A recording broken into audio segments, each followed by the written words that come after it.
성도의 자유란 사랑으로 서로 종노릇하는 것이다 하는 것을 우리 지난주에 살펴보았습니다.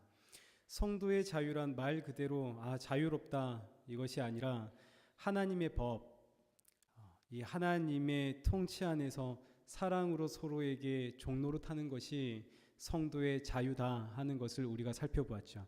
그러자 지난주에 한 청년이 저에게 이런 질문을 했습니다. 목사님, 어떻게 하는 것이 그럼 서로에게 종노릇하는 것인가요? 오늘 말씀은 여기에 대한 답입니다. 어떻게 사는 것이 서로에게 종노릇하며 사는 것인가? 우리 16절 말씀을 한번 보시죠. 성령을 따라 행해라. 성령을 따라 사는 것, 성령을 따라 행하는 것, 이것이 서로에게 종노릇하며 사는 겁니다. 근데 참 이게 갈수록 이야기가 어렵죠. 사랑으로 종노릇하는 것이 뭡니까? 사랑으로 종노릇하는 것은 성령을 따라 행하는 거야. 성령을 따라 행하는 것은 무엇입니까?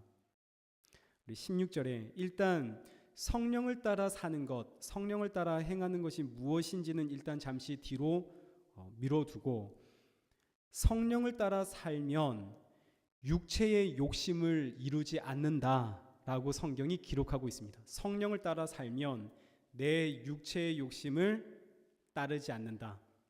성령과 육체를 이제 대비하면서 성령이 육체를 막는다고 우리 성경이 기록하고 있습니다.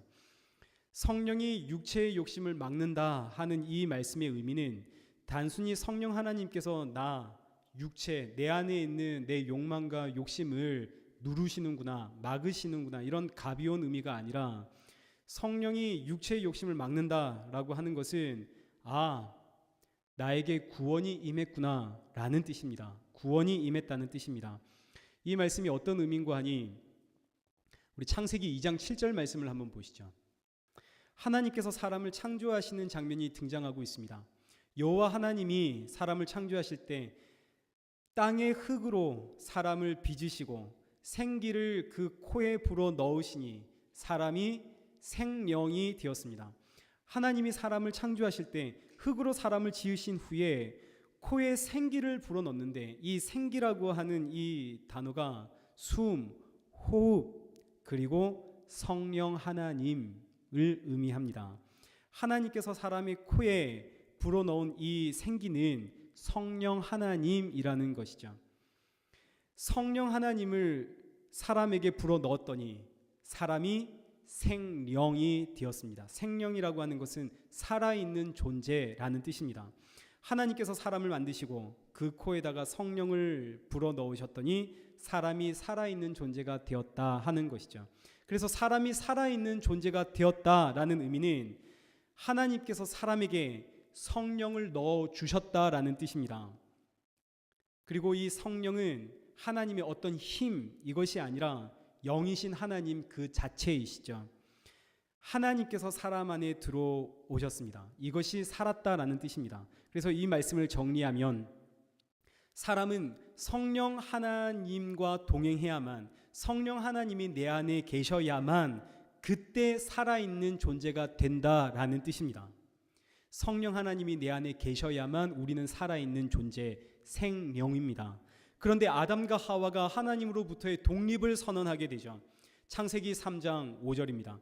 선악과를 먹으면 너도 하나님같이 될 수 있다라는 이 마귀의 유혹에 아담과 하와가 하나님으로부터의 독립을 선언하고 나도 하나님처럼 될 거야, 선악과를 먹죠. 그 결과는 무엇인가요?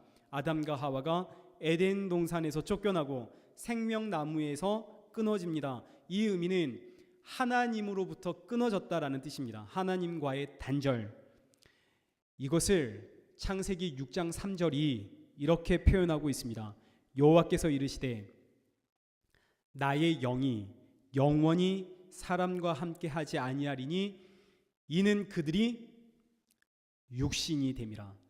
나의 영, 이 영이란 앞서 살펴보았던 생기, 하나님께서 사람의 코에 불어 넣으셨던 그 생기를 의미하고 동시에 성령 하나님을 뜻합니다. 나의 영, 하나님의 영, 성령이 사람으로부터 떠났습니다. 사람으로부터 떠나자 사람은 더 이상 생령이 아니라 육체가 되었습니다. 사람은 성령 하나님과 함께 할 때 생령, 살아있는 존재입니다. 성령 하나님이 떠나면 사람은 더 이상 생령, 살아있는 존재가 아니라 육신이 됩니다. 육체가 되죠. 육체라고 하는 이 단어는, 육신이라고 하는 이 단어는 짐승이라는 뜻을 가지고 있습니다. 따라서 육체란 살아있는 존재가 아니라 죽은 존재, 그리고 본능, 본성만이 남아있는 짐승이라는 뜻입니다. 흔히 남자들을 향해서 짐승이라는 이야기 하죠. 여자도 짐승입니다. 우리는 다 짐승이죠. 하나님의 영이 떠났습니다. 그래서 사람은 육체, 죽은 존재, 본능만이 남아있는 짐승이기에 창세기 6장 5절 말씀처럼 사람의 마음으로 생각하는 모든 계획은 항상 악할 뿐입니다. 그래서 로마서 8장 7절 말씀을 보시죠. 육신의 생각은 하나님과 원수가 되고, 8절 육신에 있는 자들은 하나님을 기쁘게 할 수가 없습니다. 왜요?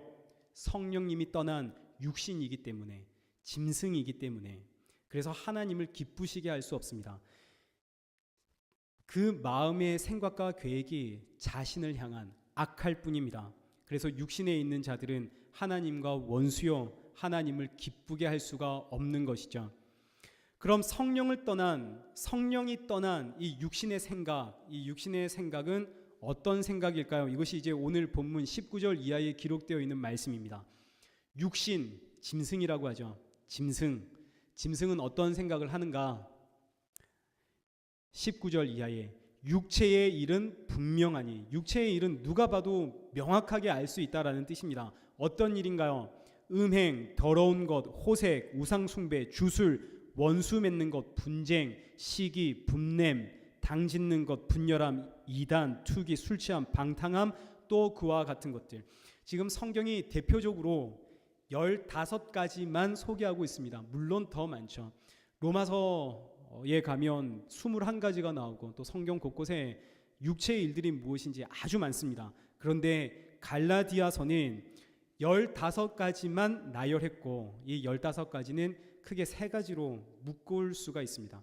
첫 번째 묶음은 음행, 더러움, 호색입니다. 이것은 전부 다 성적 타락입니다. 짐승이니까요. 육체에 빠져 살아가는 사람들의 그 대표적인 일들은 성적인 타락.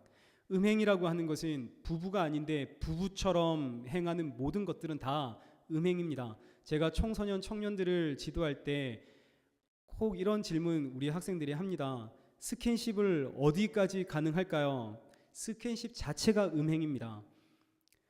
더러움이란 왜곡된 성, 동성애, 불륜, 이런 것들을 의미하고, 호색이란 거리낌이 없는 노골적인, 자지할 노력을 전혀 하지 않는 성을 의미합니다. 이 모든 것을 오늘날 우리는 사랑이라고 하는 이름으로 미화를 시켜놓죠. 서로의 합의하에 이루어진 합법적인 사랑이라고 이야기를 하지, 우린 이걸 죄라고 표현하지 않습니다. 이것은 다 죄, 육체의 일들입니다. 두 번째 묶음은 우상숭배와 주술, 술취함과 방탕함, 이렇게 모두 자기 사랑입니다. 하나님은 우리의 삶을 간섭하시죠. 우리는 하나님의 통치 안에 있습니다. 하나님은 하나님의 통치 안에 하나님의 백성들을 가두십니다. 그리고 하나님을 위해 살아가도록 하시죠. 그러나 우상은 말할 줄도 모르고 간섭할 줄도 모릅니다. 우상은 내 인생에 개입하지 않죠. 그래서 사람은 성령이 떠난 이 육체는 나를 간섭하지 못하는 우상을 만들어 놓고, 이 우상 앞에 내가 하고 싶은 말, 내가 성취하고 싶은 나의 욕망, 내가 원하는 삶을 쏟아내면서 나를 사랑합니다. 그래서 우상 숭배라고 하는 것은 나를 사랑한, 나 중심적인 대표적인 표현이고 대표적인 그런 방식입니다. 그래서 하나님께서는 우상 숭배를 그토록 싫어하고 미워하시는 거죠. 교회 안에도 우상은 많이 있습니다. 하나님이라고 우리가 부르고 있지만 나를 위해 존재하는 하나님은 전부 다 우상에 지나지 않습니다. 하나님은 이것을 너무나 미워하시죠. 주술이라고 하는 것은 나를 위해서, 내 인생을 위해서 점치는 것이 주술이고, 술 취함과 방탕함, 이거 역시 자기 사랑의 표현입니다. 이제 여기까지 정리를 하면 육체의 일은 성적인 타락 그리고 자기 사랑입니다. 마지막 세 번째 묶음, 세 번째 마지막 묶음, 육체의 일은 사람과의 관계를 깨어지게 하는 것이 육체의 일입니다. 지금 육체의 일들을 성경이 15가지를 이야기하고 있죠. 갈라디아서에 15가지가 기록되어 있는데 그 중에 보시죠. 성적 타락이 3가지입니다.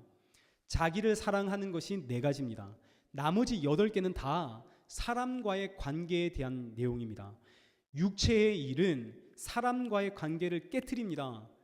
그리고 이것이 육체가 하는 주된 일입니다. 파괴해버리는 것이죠. 사람과의 관계를 어떻게 파괴하는가? 가장 먼저 하는 것이 원수 맺게 합니다. 사람과의 관계 속에서 본의 아니게 상처를 주고받죠.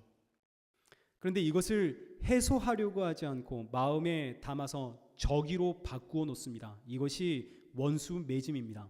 원수를 맺으면 필히 분쟁이 일어나게 되어지고, 분쟁이 일어나면 육체는 자연스럽게 당을 지으려고 합니다. 나의 이 분함, 나의 이 억울함을 지지해 줄 사람들을 찾아 헤매는 것이죠. 성경에 기록되어 있는 하나님께서 가장 미워하시는 죄 중에 하나가 당 짓는 것입니다. 여기에 대해서는 우리 다음 기회가 있을 때 생각해 보겠습니다. 당을 지으면 자연스럽게 분열하게 되어지고, 분열하면 떨어져 나가게 되어집니다. 이것을 우리가 이단이라고 표현합니다. 원류에서 떨어져 나감, 이단. 이렇게 서로가 떨어져 나가면 이제 시기하고 서로를 투기하죠. 시기라고 하는 것은 남이 잘 되는 것을 못 견디는 것, 시기. 투기라고 하는 것은 남이 이룬 것을 내가 가지고 싶어 하는 것이 투기입니다. 이 모든 것이 다 육체의 일입니다. 육체의 생각, 너무나 끔찍하죠. 왜 이렇게 끔찍한 일들이 생겼나요? 성령이 떠나셨기 때문입니다. 성령이 떠나서 우리가 육체, 짐승이 되었기 때문이죠. 성적인 타락, 자기 사랑, 그리고 관계의 깨어짐, 이것이 육체의 일들입니다. 교회 안에도 육체의 일들은 여러 곳에서 드러납니다.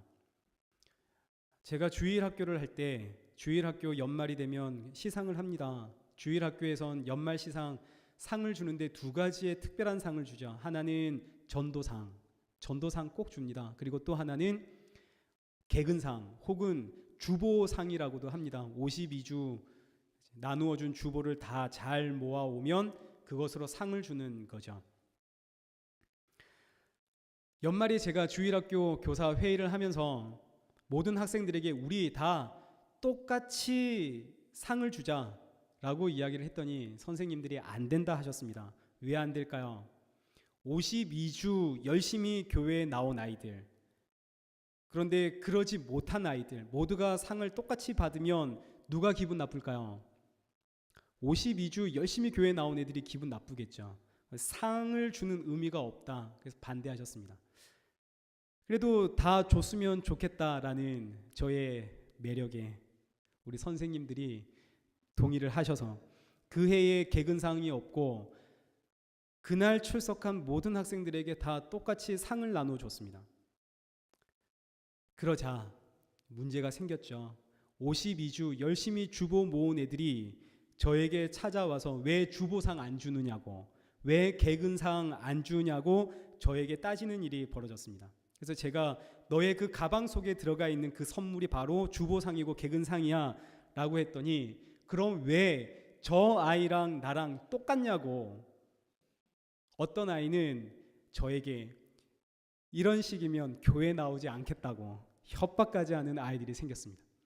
그리고 그날 저녁엔 부모님들까지 저를 찾아오셔서 왜 주보상이 없냐고, 개근상이 없냐고, 우리 애가 얼마나 열심히 주보를 모았는데 하고 저에게 따지는 일이 생겼습니다.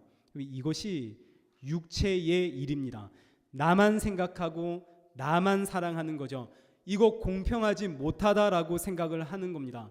교회 상 받으러 나오는 것은 아닌데 상을 줬더니 이거 공평하지 못하잖아요 하는 것이죠. 똑같은 비유가 성경에 있습니다. 포도원 품꾼 비유죠. 새벽에 나가서 일한 사람, 오전에 나가서 일한 사람, 오후부터 나가서 일한 사람, 그리고 끝 무렵에 나가서 일한 사람. 그런데 주인이 모두에게 똑같은 품삯을 주었습니다. 그러자 일찍 온 사람들이 화를 내는 거죠. 주인에게 공평하지 못합니다. 우리는 새벽부터 왔고 저 사람은 방금 왔는데 어떻게 다 똑같이 받습니까? 공평하지 못합니다. 그런데 이 사람들은 모두 다 일이 없어서 헤매고 다녔던 사람들입니다. 일을 하는 것만으로도 감사했던 사람들인데 상을 주자. 그래서 상을 받으니 그 상이 모두 다 똑같으니 화가 나는 거죠. 어떻게 이게 공평한가? 이거 공평하지 못합니다. 이것이 육체의 일입니다. 하나님의 나라는 모두가 다 똑같습니다. 여러분 아시죠? 하나님의 나라는 경쟁이 아닙니다. 누가 빨리 왔냐 늦게 왔나의 경쟁이 아닙니다. 모두가 똑같습니다. 예수님을 중심으로 모두 다 둘러서게 되어 있습니다. 여기에는 1등도 없고 꼴등도 없죠. 모두 다 예수님과 같은 거리에 서 있습니다. 먼저 왔든 나중에 왔든 모두 다 예수님을 중심으로 원을 그리며 섭니다. 모세도 엘리야도 다윗도 사도 요한도 사도 베드로도 사도 바울도 그리고 나도 예수님을 중심으로 다 똑같이 둘러섭니다. 그리고 같은 위치에서 예수님을 바라보죠. 예수님의 거리는 너도 1m고 나도 1m입니다. 그래서 예수님의 사랑은 언제나 공평하고 언제나 한결같고 언제나 차별이 없죠. 교회는 이걸 가르쳐야 됩니다. 교회는 이 공평하고 차별 없는 너와 나의 사이에 계시는 예수님, 우리는 다 똑같은 거리에서 예수님을 바라보고 있음을, 그리고 예수님의 사랑은 공평하다라는 것을 교회는 가르쳐야 하는데, 열심히 한 너는 상을 많이 주고 너는 열심히 하지 않았으니 상을 좀 적게 주고, 이런 차별을 가르쳐선 안 되는 것이죠. 누가 잘하나 경쟁을 시키고 줄 세우기를 시키고, 이것은 다 세상의 일, 다 육체의 일입니다. 교회 안에도 얼마든지 육체의 일들 일어납니다. 육체의 일들은 하나님과 원수인데 왜 육체의 일들이 계속 끊임없이 일어날까요? 성령이 떠나셨기 때문이죠. 성령이 떠나셨기에 육체를 따라 살아가는 이 사람들은 하나님의 나라를 유업으로 받을 수가 없습니다. 이것이 우리의 모습이었습니다. 그런데 요엘서 2장 28절 말씀을 한번 보시죠.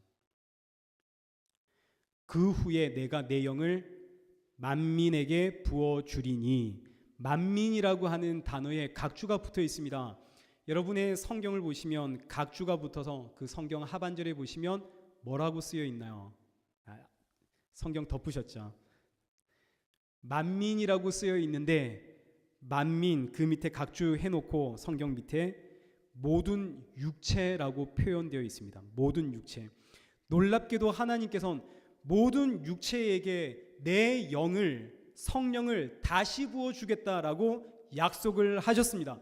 그리고 마침내 요한복음 20장 22절, 부활하신 예수님께서 제자들을 향해 이 말씀을 하시고 그들을 향하사 숨을 내쉬며 이르시되 성령 받아라. 여러분, 이것이 구원입니다. 이게 구원입니다. 성경이 얼마나 놀랍게 지금 짜여져 있는지 여러분 보십시오. 수천 년 전에 기록되어 있던, 수천 년에 걸쳐서 기록되어 있는 이 성경이 어쩜 이리도 한결같은지, 창세기에 태초에 하나님이 사람을 창조하실 때 흙을 빚어서 사람의 코에 숨을 불어넣어 성령을 넣으셔서 생명이 되게 하셨는데, 그 사람 아담과 하와가 범죄함으로 인해서 하나님의 영, 그 숨, 그 성령이 사람에게서 떠나서 사람은 육체가 되었습니다. 그런데 이 땅에 오신 하나님께서 다시 사람들에게 숨을 내쉬며, 이 숨이란 창세기에 기록되어 있는 생기, 성령님을 의미하죠. 성령을 내쉬며 성령을 받아라 하시죠. 여러분, 이것이 구원입니다. 구원이라고 하는 것은 떠난 성령님이 다시 오심이 구원입니다. 육체였던 내가 성령 하나님을 통해서 생명이 된 것, 이것이 구원인 것이죠. 그리고 이것을 우리는 재창조라고도 표현을 합니다. 예수님을 믿는다는 것은 성령 받았다라는 뜻입니다. 성령이 오셨다는 뜻이고 성령 세례 받았다라는 뜻이죠. 그리고 내가 생명 살아있는 존재가 되었다라는 뜻입니다. 이때 우리는 비로소 구원받았다라고 말하게 되는 것이죠. 성령이 임하니 육체였던 내가 이제 새 사람이 되었습니다. 성령이 내 안에 오셨습니다. 그래서 다시 본문 16절, 성령을 따라 행하라 그리하면 육체의 욕심을 이루지 아니하리라. 이제 성령이 오셨기에 육체의 욕심을 우리가 이룰 수가 없죠. 성령 하나님이 육체의 생각, 육체의 욕심을 막으시기 때문입니다. 그럼 여기서 이제 우리 궁금한 것이 세 가지가 적어도 생기게 되죠. 첫째, 성령 하나님이 하시는 일은 무엇인가 궁금해지고, 둘째, 그럼 성령을 따라 행하는 것은 무엇인가? 이게 지금 처음에 시작했던 질문인데 성령을 따라 행하는 것이란 무엇입니까? 이것이 계속 궁금해지고, 그리고 마지막 셋째, 내가 성령 받았다는 것, 내가 구원받았다는 것, 이거 어떻게 알 수 있습니까?의 이 세 가지의 궁금증이 생깁니다. 그래서 이 세 가지를 간략하게 말씀드리고 오늘 말씀을 맺도록 하겠습니다. 첫째, 성령 하나님이 하시는 일은 무엇인가? 우리 요한복음 14장 26절 말씀을 보겠습니다. 보혜사 곧 아버지께서 내 이름으로 보내실 성령, 그가 너희에게 모든 것을 가르치고 내가 너희에게 말한 모든 것을 생각나게 하리라. 이것이 성령 하나님이 하시는 일입니다. 성령 하나님이 하시는 일은 예언하게 하고 방언하게 하고 병 고치고 귀신을 쫓아내고 이런 은사적인 측면도 분명히 있지만, 그러나 이것이 주된 것이 아니라 성령 하나님이 하시는 일은 예수님께서 가르치셨고 예수님께서 말씀하셨던 그 모든 것들을 생각나게 하는 것, 이것이 성령 하나님이 하시는 일입니다. 예수님께서 무엇을 가르치고 무엇을 말씀하셨나요? 십자가를 가르치고 십자가를 말씀하셨죠. 예수님의 전생에는 다 십자가입니다. 그래서 성령님은 철저하게 예수님의 십자가만을 생각나도록 만드십니다. 이것이 성령 하나님이 하시는 일이죠. 그래서 성령 받은 사도들, 성령 받은 제자들, 사도행전을 보시면 무엇 했나요? 오직 십자가의 예수님만을 전했습니다. 십자가 외엔 우리는 자랑할 것도 없고 십자가 외엔 우리는 가르칠 것도 없다. 십자가만 증거하게 되죠. 이것이 성령님이 하시는 일입니다. 성령님은 성도를 십자가로 끌고 가십니다. 그리고 또 성령님께서 하시는 일은 요한복음 16장 13절에서 14절, 진리의 성령이 오시면 그가 내 영광을 드러내리라. 성령님이 하시는 일은 예수님의 영광을 드러내는 것, 이것이 성령님께서 하시는 일입니다. 성령님은 절대로 성령님 자신을 드러내지 않으시고 성령 자신의 그 영광을 드러내지 않고 오직 예수 그리스도의 영광만을 드러내십니다. 성령님은 겸손의 영이고 절제의 영인 것이죠. 그렇게 성령 받은 사람과 가짜의 차이는 아주 확연하게 드러납니다. 성령 받았다고 눈에 힘이 들어가기 시작하고 목에 힘이 들어가기 시작하면 그것은 다 가짜입니다. 사람들 앞에서 방언하고 예언하기 시작하면 그것은 다 가짜입니다. 성령님은 절대로 자신을 드러내지 않으십니다. 성령님은 오직 예수 그리스도의 십자가와 그분의 영광만을 드러내십니다. 이걸 위해 일하시는 분이 성령님이십니다. 예수님의 십자가만 자랑하고 예수님의 영광만 드러내죠. 그래서 예수님의 영광도 없고 예수님의 십자가도 없는 내가 나서서 하는 모든 은사들, 환상들, 신비들, 천국, 지옥, 이건 다 가짜, 거짓입니다. 성령님은 예수님의 영광과 십자가만을 드러내시기 때문입니다. 이것이 성령님의 일입니다. 둘째, 그럼 성령을 따라 행하는 것이란 무엇인가요? 어떤 삶인가요? 이제 우리 22절 말씀을 한번 보시죠. 성령을 따라 행하는 것이란 성령의 열매를 맺는다라는 뜻입니다. 여기서 성경이 이제 육체의 일과 성령의 열매를 이렇게 대조하십니다. 육체의 열매라고 이야기하지 않죠. 육체는 육체의 일이라고 표현을 하고 있고 성령의 일이라고 말하지 않고 성령의 열매라고 대비하고 있습니다. 아주 의도적인 단어 선택입니다. 성령의 열매. 일단 열매는 맛도 있고 향도 나고 보기에 좋습니다. 성령을 따라 행하면 그 사람에게서는 그 성령의 향내도 나고 아름다움도 묻어나고 성령의 맛도 나고 성령의 멋도 있고 뭐 이런 뜻이겠죠. 또 성령의 열매는 이게 더 중요합니다. 나의 열매가 아니라 성령의 열매입니다. 이 의미는 내가 맺을 수는 없는 열매다 하는 것이죠. 성령의 열매, 내가 만들어내는 열매가 아닙니다. 나로부터 나오는 열매가 아니다. 이것이 중요합니다. 그럼 먼저 이 맛도 좋고 향도 나고 또 보기에 아름다운 이 성령의 열매가 무엇인지부터 확인하겠습니다. 22절. 성령의 열매는 사랑과 희락과 화평과 오래 참음과 자비와 양성과 충성과 온유와 절제니 이와 같은 것은 금지할 법이 없느니라. 성령을 따라 행한다는 것은 서로 종노릇한다는 것이고, 서로 종노릇한다는 것은 바로 이 성령의 열매를 내 삶에 맺는다라는 뜻입니다. 사랑, 희락, 화평, 오래 참음, 자비, 양성, 충성, 온유, 절제 9가지의 성령의 열매. 사랑이라고 하는 것은 이 땅에 없는 사랑이죠. 독생자 아들을 십자가에 내어주신 하나님의 사랑을 의미하고, 이 사랑을 알게 될 때 우리 안에는 참된 희락, 참된 기쁨이 생깁니다. 그리고 이때 자연스럽게 화평, 하나님이 내 아버지라는 사실, 천지를 창조하신 하나님이 나를 지키신다는 사실에서 오는 평안, 화평이 우리에게 생기죠. 이때부터는 사람을 대하는 자세가 달라집니다. 일단 오래 참습니다. 신앙의 정수는 오래 참음에 있습니다. 내 잣대와 내 기준으로 사람을 평가하지 않습니다. 사람을 보지 않죠.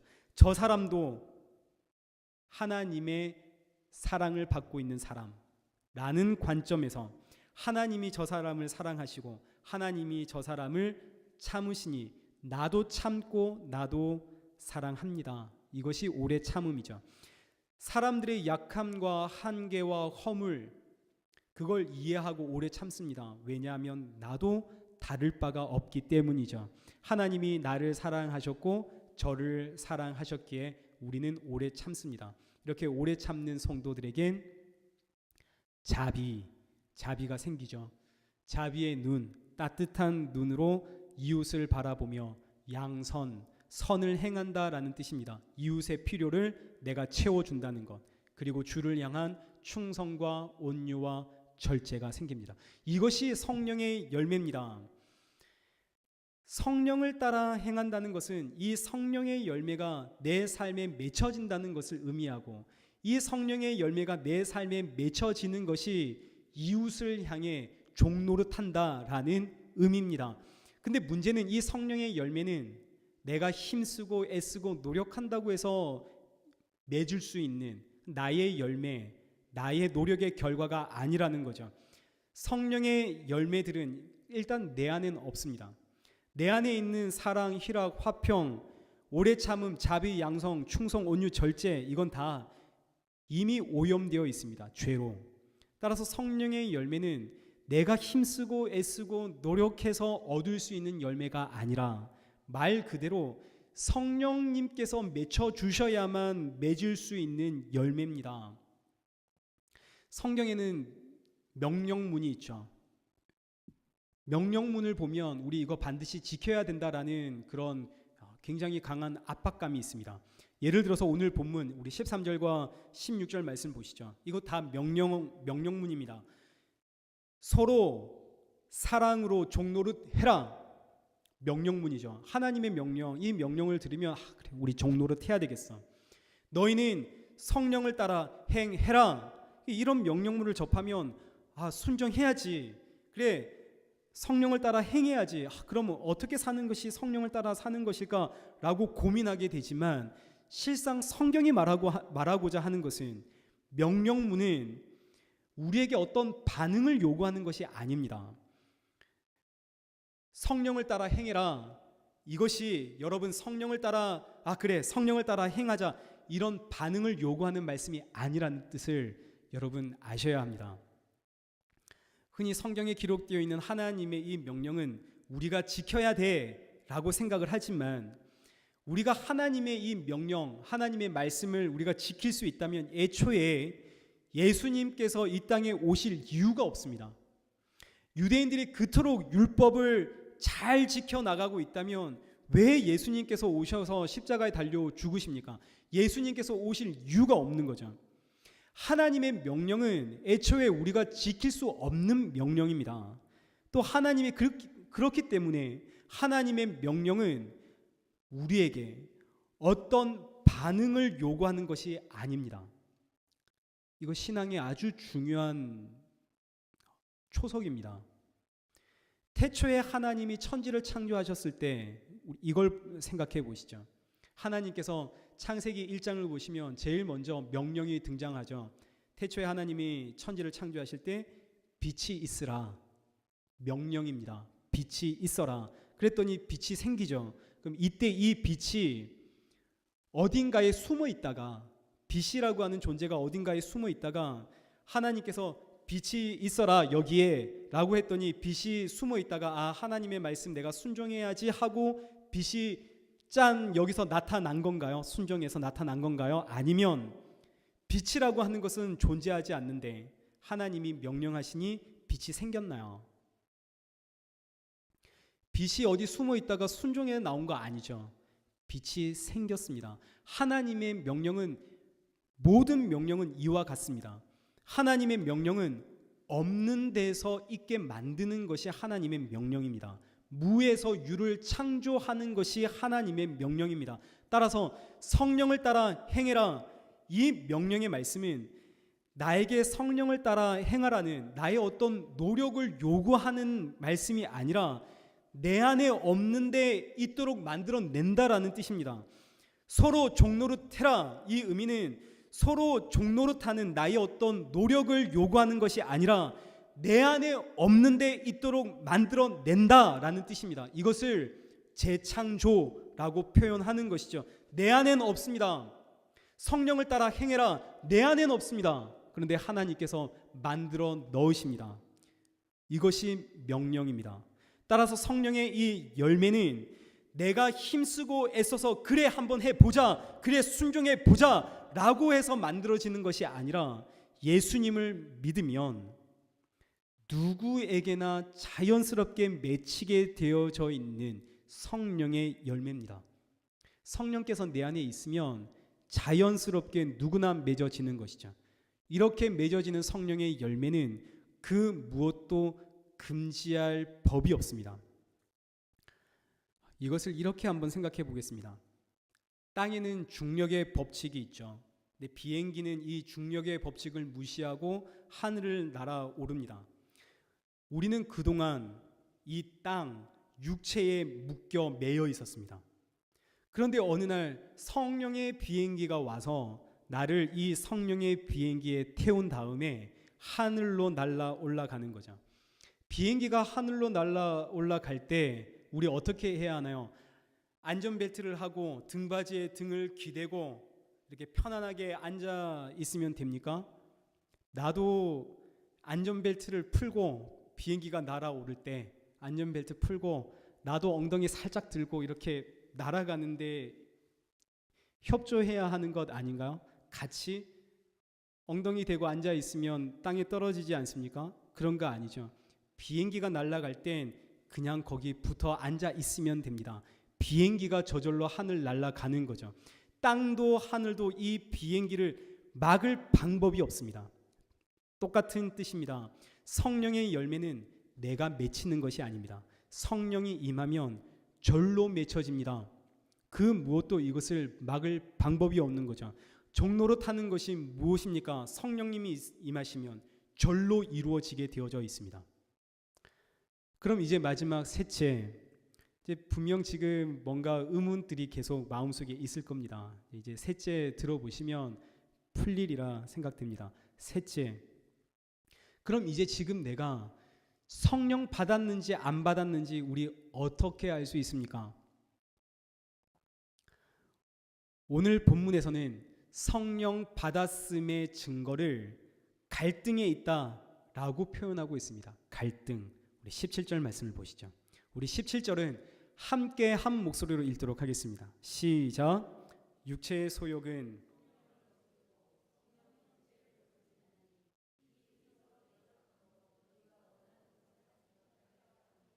아멘. 이것이 성령 받은 증거입니다. 하나님의 영이 이제 내 안에 들어왔습니다. 이제 내가 육체가 아니라 나는 생령이 되었습니다. 그럼 성령님이 이제 나를 온전히 다 지배하시는가? 아니죠. 이때부터 갈등이 시작된다라는 뜻이죠. 이 갈등은 재창조의 과정입니다. 내 안에 없었던 것이 생기기 시작하니 내 안에서 갈등이 생기는 것이죠.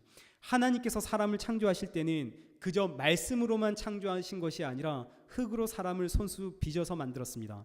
하나님의 형상을 따라 인격체로 만들었죠.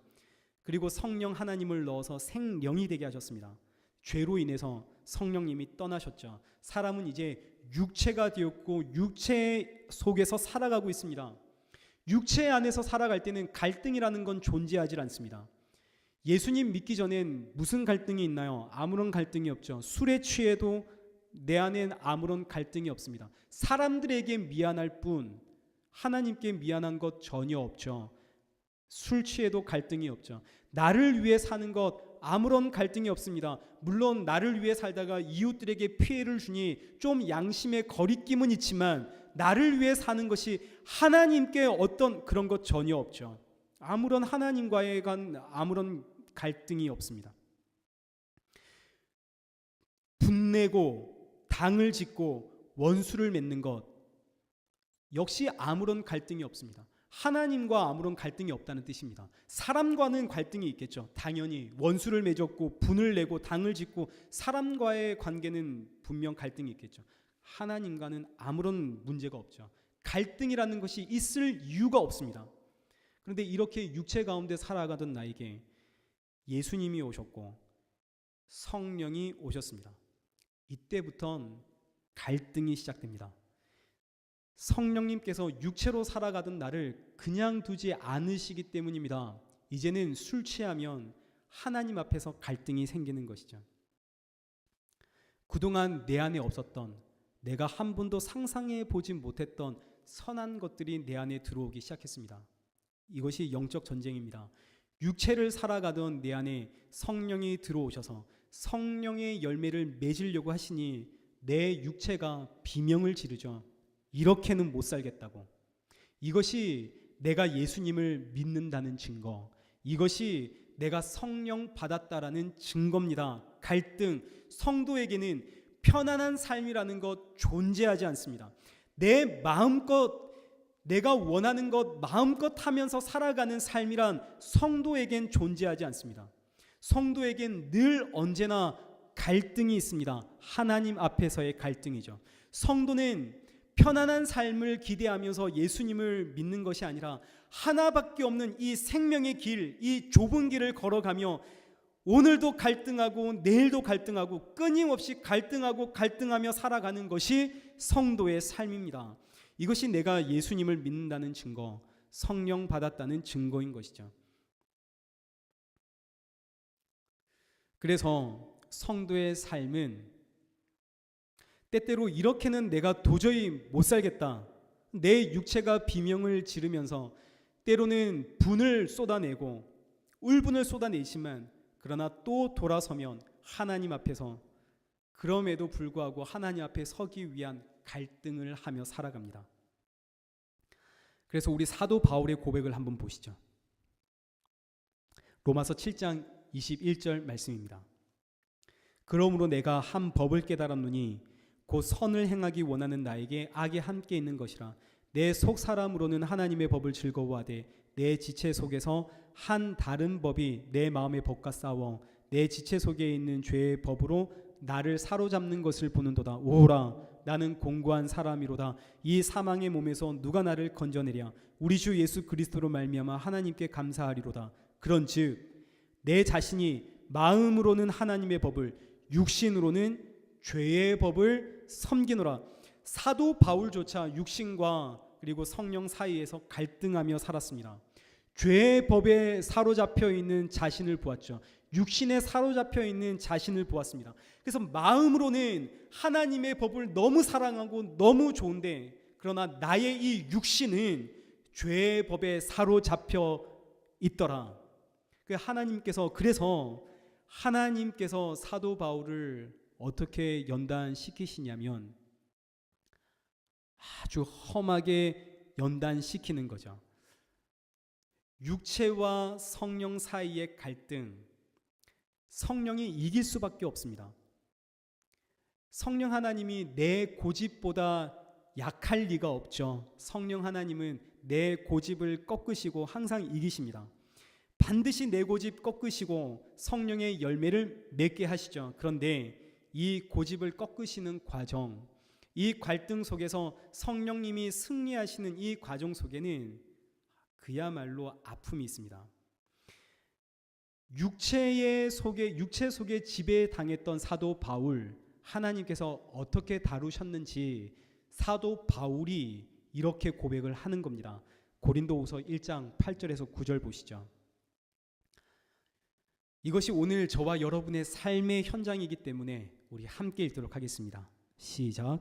형제들아,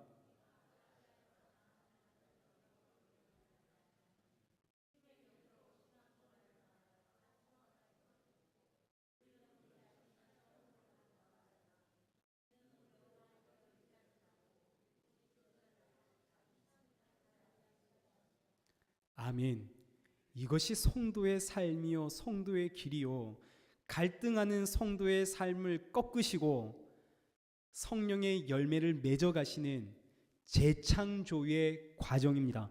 사도 바울이 아시아에서 당한 환난입니다. 왜 이 환난 당했나요? 사도 바울이 여전히 마음으로는 하나님의 법을 사랑하지만 육신은 죄의 법에 매여 있기에 하나님께서 아시아에서 힘에 겹도록 심한 고난에 살 소망까지 끊어지게끔 만들었습니다. 사도 바울은 스스로 나는 사형 선고를 받았다라고 말할 만큼 고통스러웠습니다. 그런데 이 고통과 이 고난과 이 환난의 원인은 무엇인가요? 너 의지하지 말고 죽은 자를 다시 살리는 하나님, 나를 의지하라고. 너의 그 갈등 속에서 너의 고집, 너의 욕심, 그거 다 꺾고 내려놓고 성령의 열매를 맺게 하시려는 하나님의 방법, 하나님의 이끄심입니다.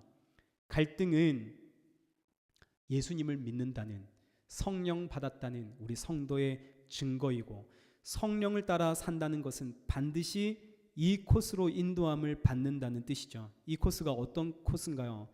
살 소망까지 끊어지고 사형 선고 받은 것과 같은 코스를 의미합니다. 성도의 삶은 절대로 편안한 삶이 없습니다.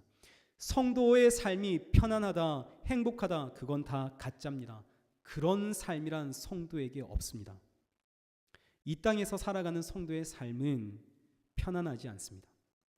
성령님께서 내 안에 육체의 일들, 내 안에 있는 이 육체의 욕심을 이루지 못하게 하시려고 갈등하는 나를 환난과 고난을 통해서 무너뜨리게 하시고 성령의 열매를 맺어가시죠. 이것이 성도의 인생입니다. 그리고 이렇게 인도하시는 하나님의 이끄심을 막을 법이란 이 땅에 존재하지 않습니다. 반드시 하나님은 이렇게 우리를 끌고 가십니다. 사랑하는 성도 여러분, 오늘도 육체와 성령 사이에서 우리가 갈등하고 있다면 여러분 정말 기뻐하십시오. 이건 너무나 행복한 소식입니다. 이것은 우리가 참 성도라는 증거입니다. 이것은 우리가 구원받았다라는 증거입니다. 그러나 이 갈등이 지속되면 그 다음은 고난이 있고 고통이 있고 핍박이 있습니다. 살 소망이 끊어질 것 같은, 사형 선고를 받은 것과 같은 아픔이 우리 안에 있는 것이죠. 성경이 증거하고 있는 말씀입니다. 그렇다면 무엇이 가장 지혜로운 것인가요? 가장 지혜로운 것은 뭔가요? 오늘 내 안에 갈등이 있다면 하나님 앞에 감사하면서 내가 구원받은 인생이군요. 성령 하나님이 내 안에 계시군요. 이 갈등을 접고 성령님, 하나님이 기뻐하시는 그 길을 가겠습니다. 이것이 가장 지혜로운 길입니다.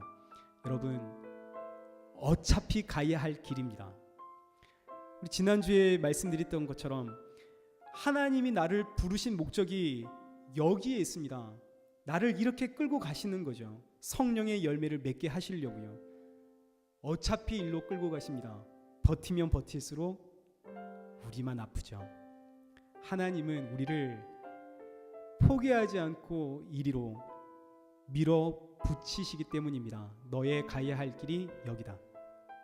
그래서 우리 사랑하는 성도 여러분, 이 한 주도 기쁨으로 떠밀려서 성령의 열매를 맺는, 그래서 이 한 주에 여러분의 삶에 갈등 속에서 성령의 열매가 맺혀서 이 열매에서 흐르는 그 향기와 아름다움과 그 맛이 이웃들에게 흘러나가는 우리 그런 복된 이 한 주를 사시길 축원합니다.